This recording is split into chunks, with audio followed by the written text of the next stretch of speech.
Olá pessoal, me chamo Elida Carvalho e hoje vou responder mais uma questão de evolução. O nosso professor convidado é o professor José Ibamar de Souza Júnior. Ele é professor na UFP de Floriano e a pergunta é: domesticação, estamos fraudando a evolução? Então fique aí e confere a resposta do professor. Domesticação. Estamos fraudando a evolução? Bom, para tentar responder essa pergunta, vamos compreender rapidamente um pouco sobre o processo.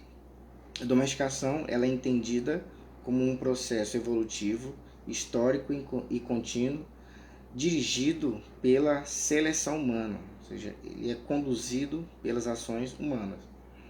Nesse processo, as pessoas selecionam características que lhes são consideradas interessantes para aumentar sua frequência, seja ela alélica ou genotípica, seja uma frequência mais genotípica ou fenotípica. E graças à domesticação, os seres humanos puderam dar origem a uma das maiores revoluções na sua história, que foi a agricultura, que lhes permitiu uma outra condição além da de caçador, coletor, agora também agricultor. Ao longo do processo de domesticação, alguns caracteres que são selecionados tendem a serem levados para maior frequência em populações futuras. Hoje a gente sabe que existe o melhoramento genético e que, usando todos os recursos tecnológicos que existem, uma característica, um gene em particular pode ser selecionado porque é considerado interessante ali para o ser humano. Mas antes de tudo isso, as pessoas já faziam essa mesma seleção com base na forma como percebiam frutos maiores, folhas com maior quantidade de tanino, plantas que cresciam mais rápido, enfim. Então, essas características, ao serem percebidas pelas pessoas, eram consideradas favoráveis e, através de seleção humana, as pessoas tentavam fazer com que essas características fossem repassadas em uma maior quantidade, numa maior frequência, para as populações futuras.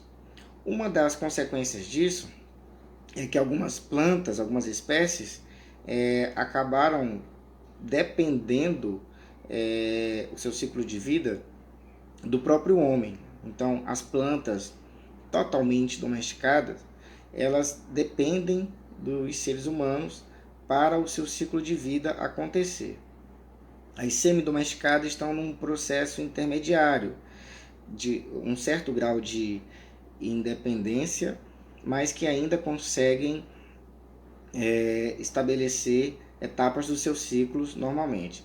E aquelas plantas, por exemplo, que estão num processo denominado incipiente, são plantas que conseguem tocar o seu ciclo de vida normalmente, mas que alguns sinais dessa seleção já podem ser percebidos, né? Sinais da seleção humana podem ser percebidos. Então, em relação a estar fraudando a evolução, eu particularmente penso que não, porque o próprio processo de domesticação ele é considerado um processo evolutivo. É claro que nesse processo, o que vai se perder ali talvez sejam aquilo que o ser humano está julgando que não é útil, aquela frequência genotípica ou fenotípica que julga não ser interessante para ele, pode estar se perdendo.